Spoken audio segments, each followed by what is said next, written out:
Herkese merhaba arkadaşlar. Korkunç Zemin'e hoş geldiniz. Bugün hep beraber Black Rose adlı korku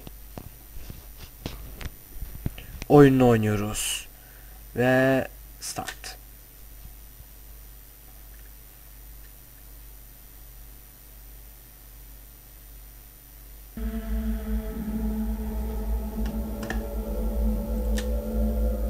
Tabii ki de Story Mode. Yükleniyor. Bakalım nasıl bir. Evet, feneri kapatamıyoruz. Score mu? Pain and suffering has...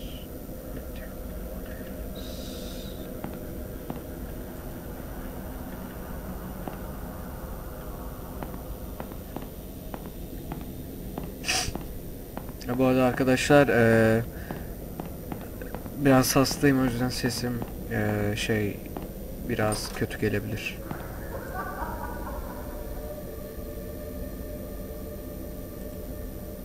Harbi kim var burada? Kim güldü öyle? Kapa kapıyı. Yok kimse.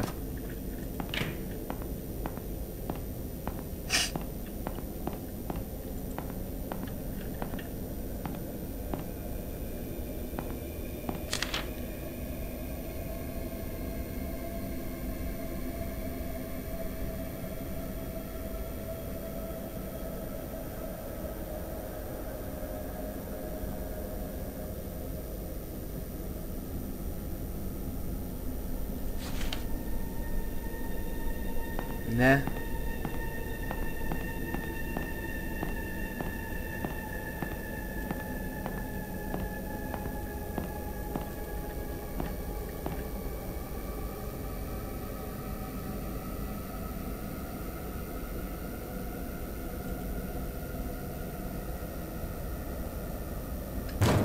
Oo, güzel. Hop, boom. Bir tane daha. Boom. Güzel tekme attım kapıya.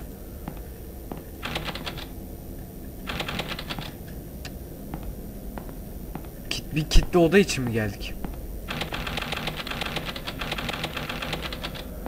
Çok güzel, harika. Burada jumpscare çıkabilir.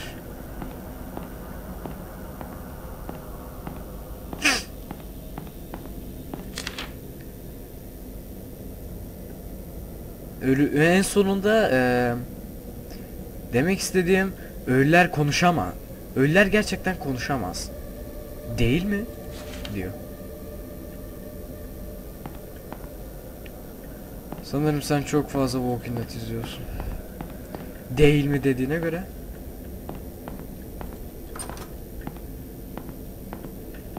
Ya da başka bir şeyden bahsetti, ben anlamadım. Family Room.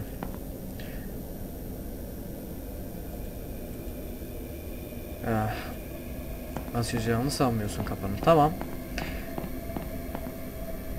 Chapel. Çok güzel, kitle.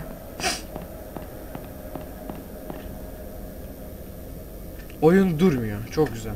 Oyunu durduramıyoruz. Nereye gidebiliriz? Başka neresi kaldı?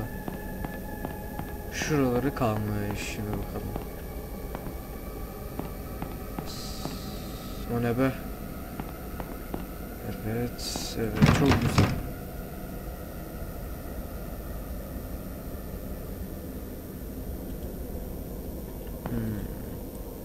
Bir dakika. Sanırım anahtarlar burada bir yerde olabilir. Benden söylemesi, o kapıyı boşu boşuna kilitlemediler. Onun içinde bir şey olacak zaten. Belli. Bir şey var. İlla ki bir şey olacak. Artık zombi midir, başka bir şey midir?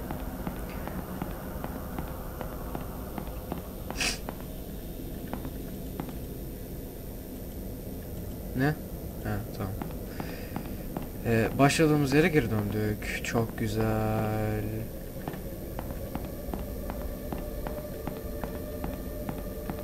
Ne yapacağız be? Şu notta bir şey mi saklı, anlamadım.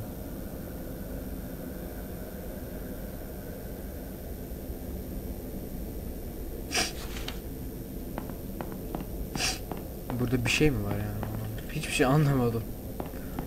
Lanet olsun. Aa! Bu burada mıydı, ben görmedim mi bu? Bebek monitörü mü? Neden bebek monitörü burada olsun ki?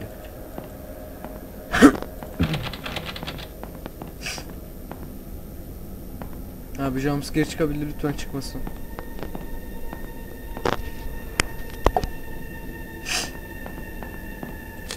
Buna bak, kaç kere bakmam gerek. Bebek monitörü ne işe yarayacak? Hop.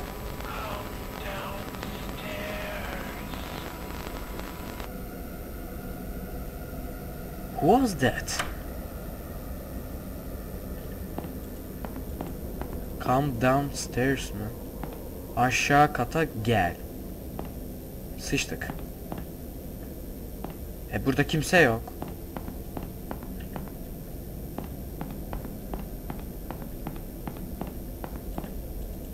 Evet.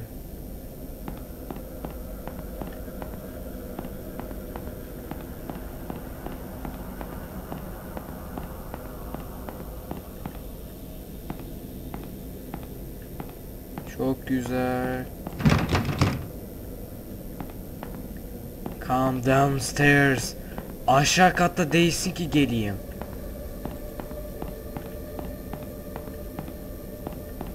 Ya abi. Hiçbir şey olmuyor ama ödüm bokuma karıştı şu an, nedenini bilmiyorum. Çok korkuyorum. Ya ne yapacağız?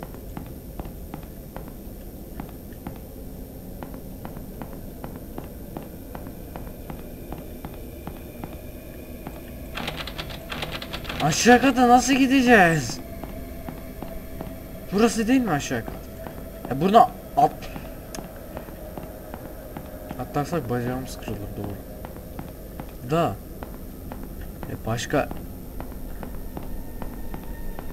başka nereden gideceğiz?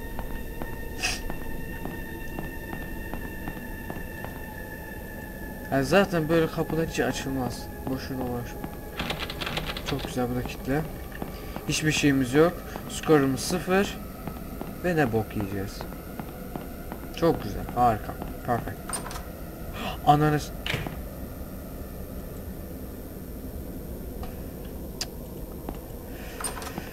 Haydi bismillah.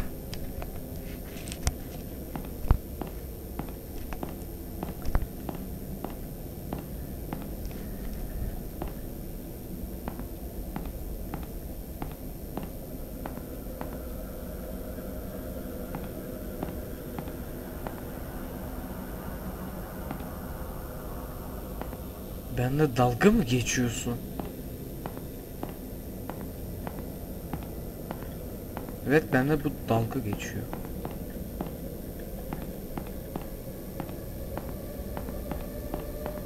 Ha, çok güzel.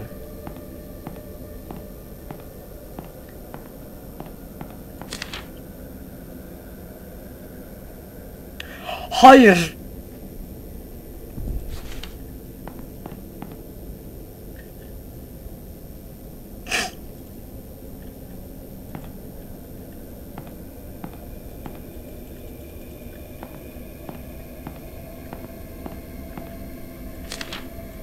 Ne yapacaktık?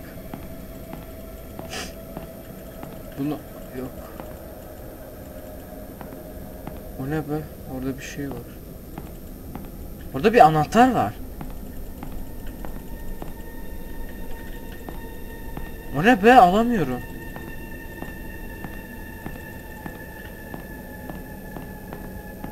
Ona bakma dediğine göre biz sıçtık yani.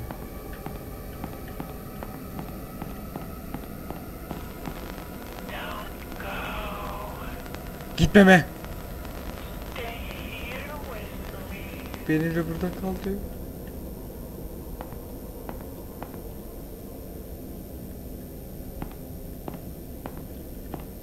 Abi gitmek istiyor. Goodbye. Allah'ım, psikopatı. Ne oluyor lan?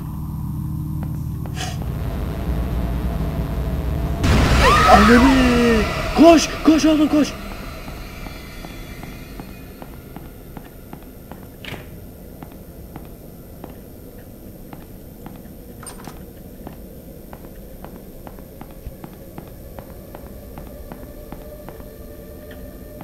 İyi de biz ne... Koş. Ay senin kilitli kapına.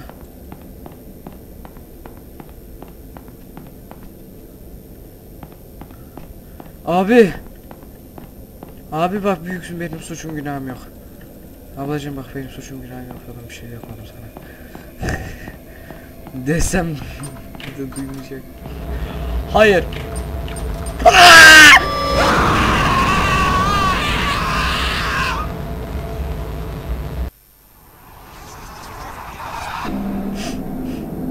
Game over? Ben de da... Hayır, her şeyi yeniden mi açacağız?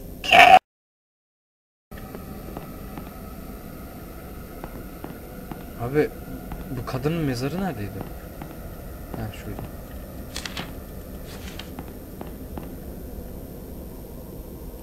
Hı hı. Hadi gidelim.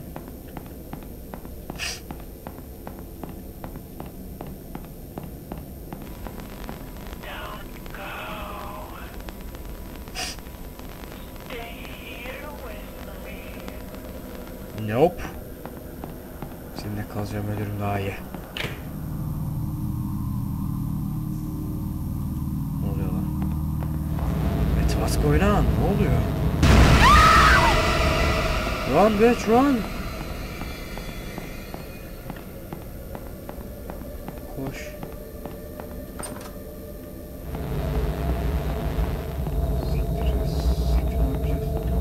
Orada. Koş! Koş! Kapa kapıyı manyağın üstüne.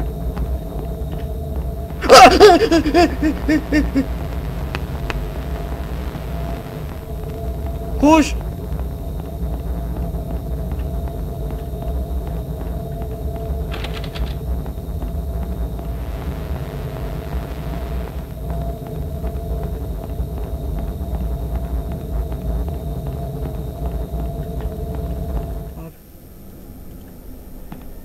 Durdu.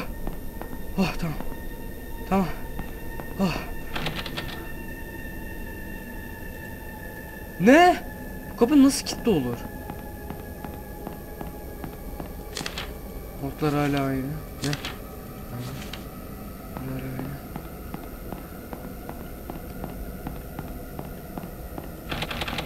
Bu yine kilitli.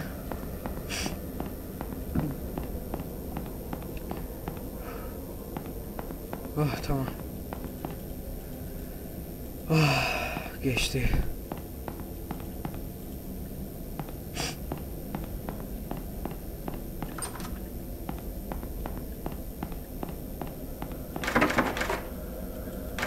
Harika. Abi siz bu oyunda her şeyi kilitlediniz mi? Açık bir yer bırakmadınız mı? Ya ne yapacağız oğlum? Manyak mısınız siz ya? Bize kitleme manyağı mısınız siz de yani. Bu ne oğlum, nereye gitsek kitle açılmıyor, kitle açılmıyor. Kadın tabi bizi öldürecek.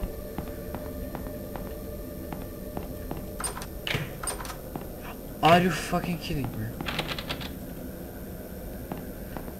Buraya yeniden mi gideceğiz?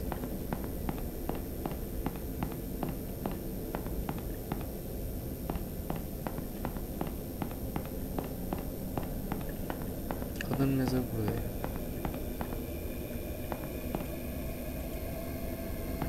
Oh fuck yeah.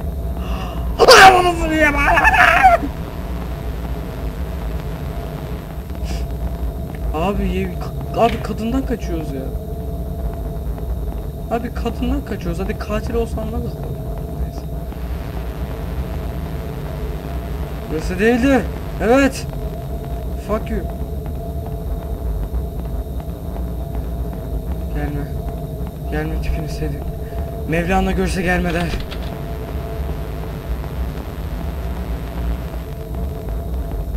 Şu an adam arkamda dolaşıyor biliyorum. O yüzden hiç arkama bakmadan yardırıyorum. Dur tamam. Bir daha gelme. Çabuk sandık ver, sandık nerede?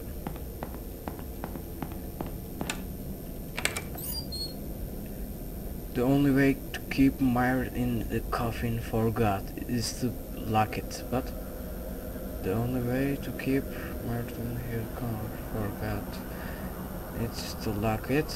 I thought I had locked it before, but someone else must have unlocked it. Either that or the light was forgot open. Anladım ama neyse.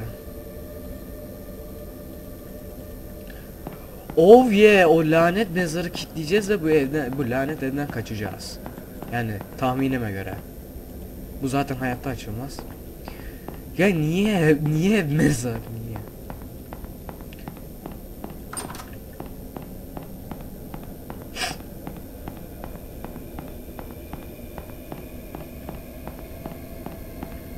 Yani niye her oyunda mezar? Niye hep korku oyunlarında mezar?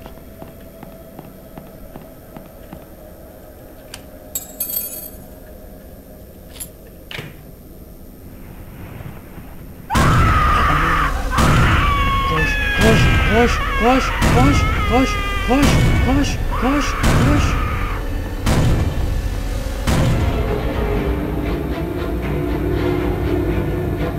Ne?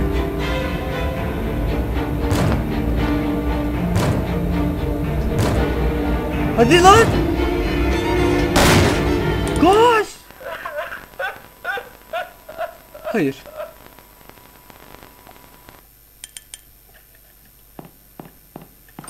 Yes.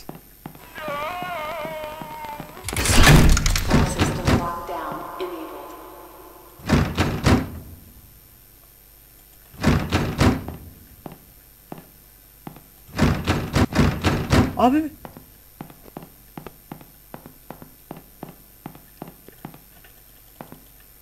Nasıl? Ne bok yiyeceğiz biz?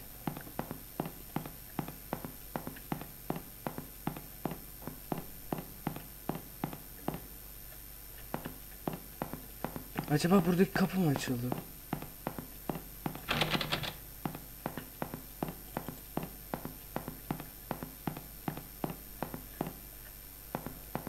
Abi.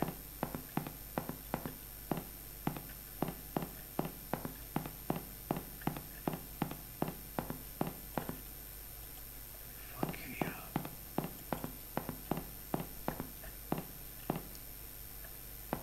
Burada bir şey mi yapacağız? Sistem...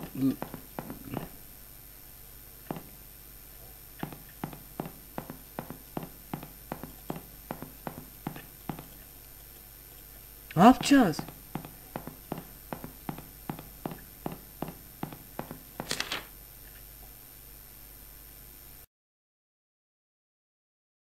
Ne yapacağız? Ben ne yapacağımızı bulup geleyim en iyisi. Aynen. Allah belanı vermesin.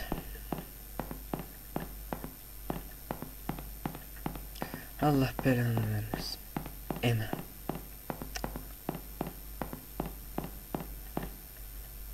O oda neredeydi?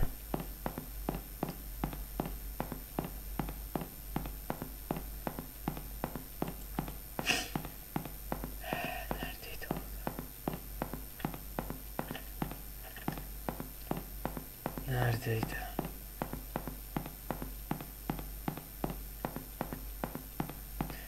Allah belanı vermesin. Ever since my first day working here, I've felt a little strange. Now, after what happened that day, things seem to be getting even stranger. I'd even go so far as to say creepy. I've been an embalmer for years now, and I'm very passionate about my job. I've always felt comfortable with what I do, so it's pretty unusual that I feel this way. 2 of my colleagues have died. I had to embalm them both. However, grief can't explain this feeling. Up until just 4 days ago, I hadn't even known about the history of this funeral home. I already knew that it was ridiculously old, but what I didn't know was that it allegedly harbors some kind of powerful aura which traps and torments the spirits of people who have died in a state of grief or fear, and have at some point been associated with the building in one way or another. These associations apparently include those occurring post-mortem, such as embalmings and funerals.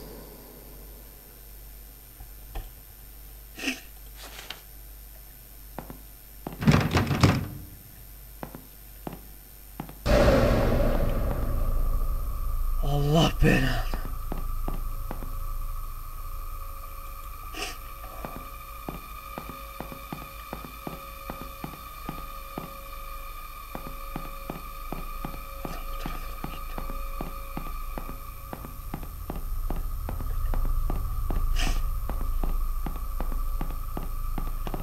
Lan.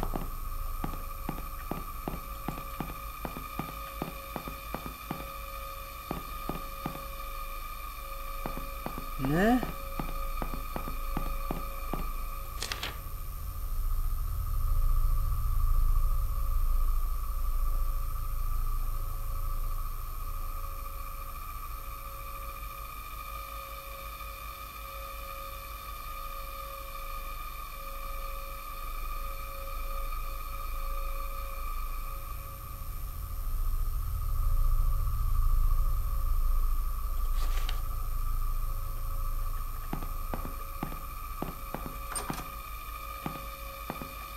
Benle dalga geçiyorsun değil mi?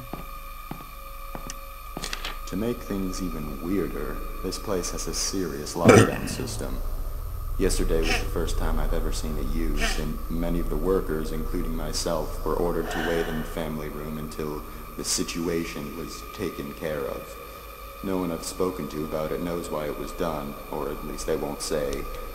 All I know is that these safety glass windows and electronic gates appear to be designed for keeping things in rather than out. I was the first responder that day. Was the first and only person to make it to Myrtle's side before she passed away. She managed to give Sullivan a parting "I love you" on that baby monitor, but that was the last communication they ever had. The last thing she ever did was give me that piece of paper. It was a short poem she had written for Sullivan earlier that day. She asked me to give it to him, and I promised her I would. Then she slipped away. I guess Sullivan had picked up by Myrtle's weak rasping in the baby monitor that something was happening to her, because soon after she'd passed, he came running into the hall from the upstairs arrangement room. But he was too late. She was gone. That's when he broke down. I'd never seen him show so much emotion towards Myrtle before. Then, of course, the rest happened. I'll keep my promise, even now. It's all I can do for my dear friends. Hop. Game saved mi? Ama ESC'ye basamıyorum. Oyun nereden duruyor? Taptan mı duruyor?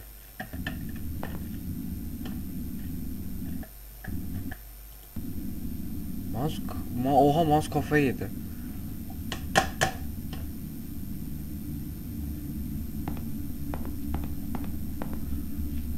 Mouse'a ne oldu lan? Sadece oyunu durdurdum ben. Evet, mouse kafayı yedi.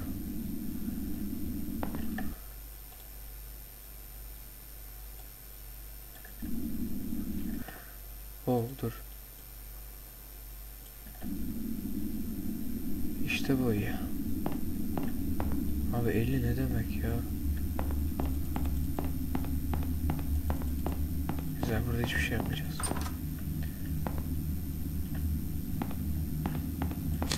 There are a lot of things I've seen around this place. For instance, the fireplace that isn't even a real fireplace. It's some kind of ladder shaft, but there's a tough metal grate fastened over it that appears to be controlled electronically, most likely by the lockdown system. I'm assuming the shaft leads down to the basement, but it must have been sealed off because it's not accessible from anywhere down there. Another thing I've started wondering about is a metal handle that's been sitting on Michael's desk for about a month now. I asked about it once out of curiosity, but he avoided giving me a direct answer. He told me it broke off of something. I had already assumed this, seeing as it's covered in dirt and rusted around the edges where it had clearly been attached to something for a very long time. Perhaps the biggest mystery I've encountered here is the place Myrtle always went for privacy. She was often depressed.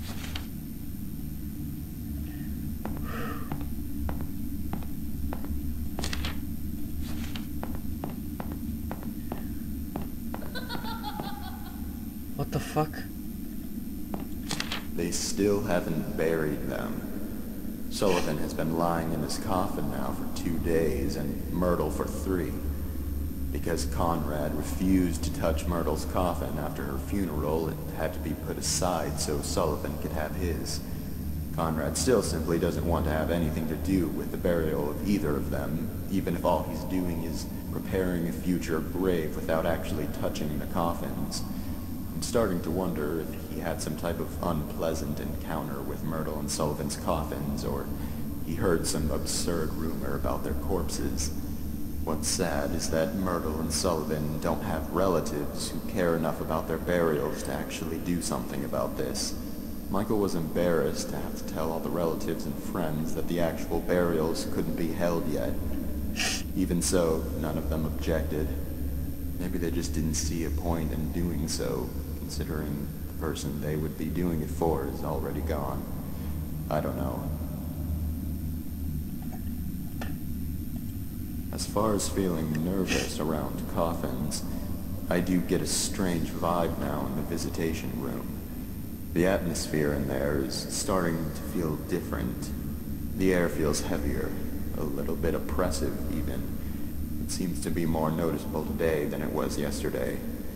I'm not quite sure if I believe in ghosts or not, but it seems to fit what I've heard before about locations having uncomfortable negative energy due to evil or extremely upset spirits. Maybe it's just normal stuffy air. There aren't any windows in there, and it is the middle of summer. Bunlardan daha kaç tane var?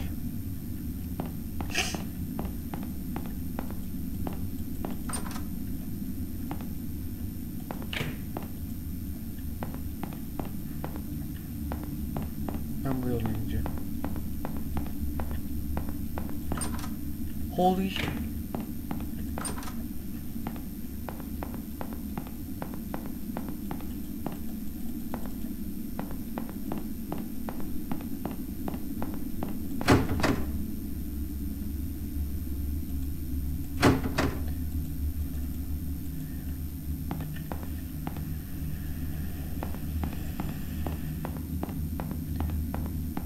Bir daha mı buraya gideceğiz yoksa? Hoppa. Ve ne yapacağımızı anlamadım.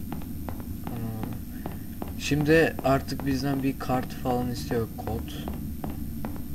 Kart ya da kod.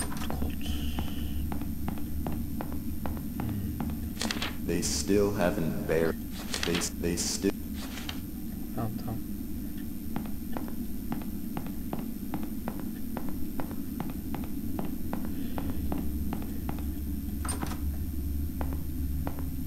Acaba burası mı?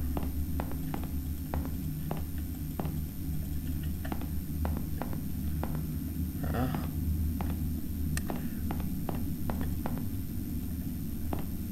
Aynen burası. It turns out that Devin got into the morgue by stealing Sullivan's key card from the office. Mrs. Raines had been in there and forgot to lock it when she left. Nobody knows exactly how the kid figured out the passcode, but considering what a flake his mother is, that's probably just something else she inadvertently compromised. They're burying Sullivan with a few of his belongings from the funeral home. I guess because he had worked here for so long and was so loyal to his job. Michael revealed that one of those belongings is Sullivan's key card. Of course, they would need to deactivate it from the system to avoid any breaches in the chance that it was stolen. But then again, Mrs. Raines would be the one who would do that. I discovered earlier today that Devon had stolen the system log override key as well and hidden it somewhere in the building. This has got to be the most troublesome, ill-behaved kid I have ever encountered.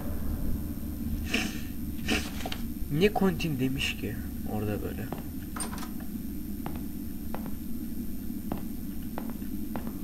Ofis dediğine göre burada olacağını pek sanmıyorum ama yine de bakalım.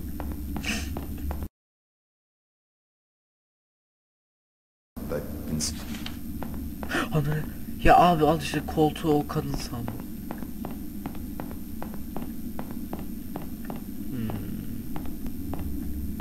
He?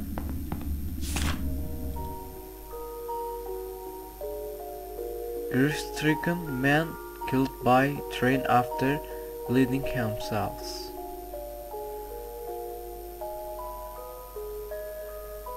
Oh. Hayır. Ha. They say that if you take his rose, he wakes up. That's only way his coffin will open. I hear that he else trees you into chambers. You catch his.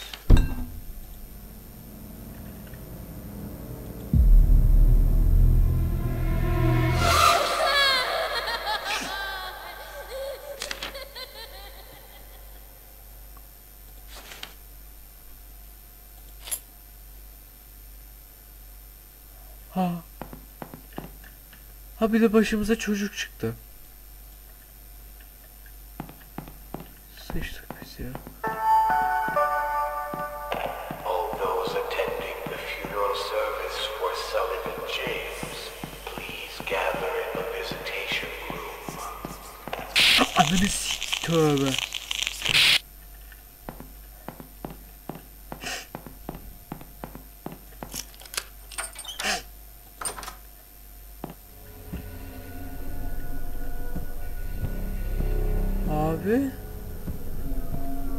Abi benim bir suçum yok. Ben hiçbir şey yapmadım.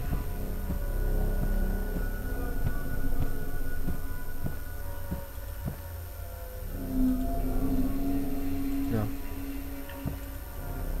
Yes.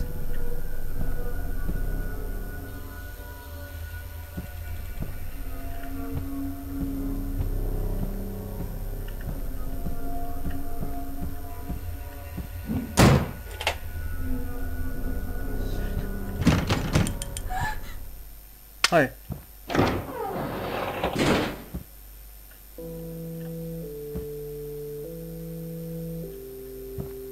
Sullivan James was blind as a bat. Sullivan James fell down flat. Sullivan James is withered and blue. Hayır. Sullivan James Sullivan is James'e coming tüküreyim. for you. Benim için mi geliyor?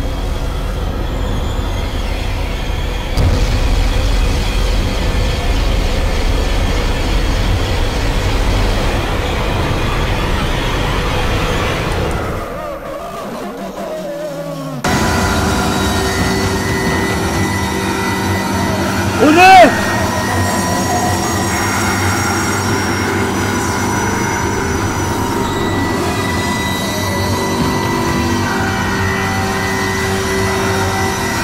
Koş.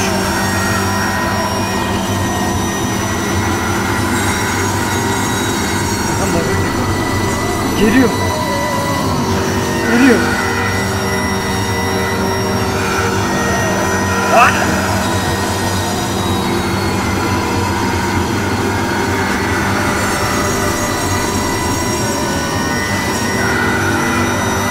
Ah! Ah!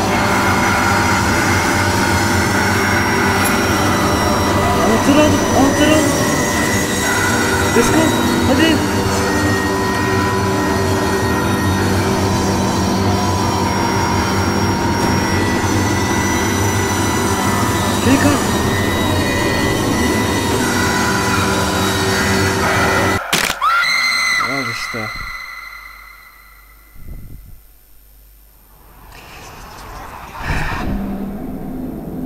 Fuck you.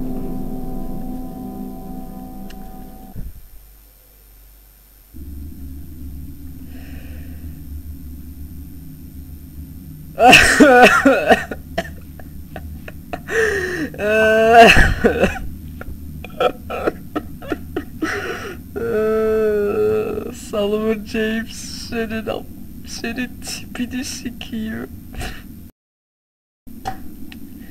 Yeter, benden bu kadar. Her neyse arkadaşlar, bir videonun daha sonuna geldik. Ve ben nasıl bitiriyordum? Evet. Her neyse arkadaşlar, bir videonun daha sonuna geldik. Like ve yorum atmayı unutmayın. En önemlisi abone olmayı unutmayın. Kendinize iyi bakın. Hoşça kalın. Bye bye. Ve videonun en başında söylemen gereken şeyi videonun en sonunda söylüyorum. Bilgisayarım yenilendi. Zaten yenilenmeseydi, daha iyi hale gelmeseydi şu an bu oyunu oynayamazdık. Hep böyle RPG oyunlar falan. O yüzden ne o yüzdeni, sadece bunu demek istedim. Her neyse, kendinize bakın. Hoşça kalın. Bye bye. Salova James senin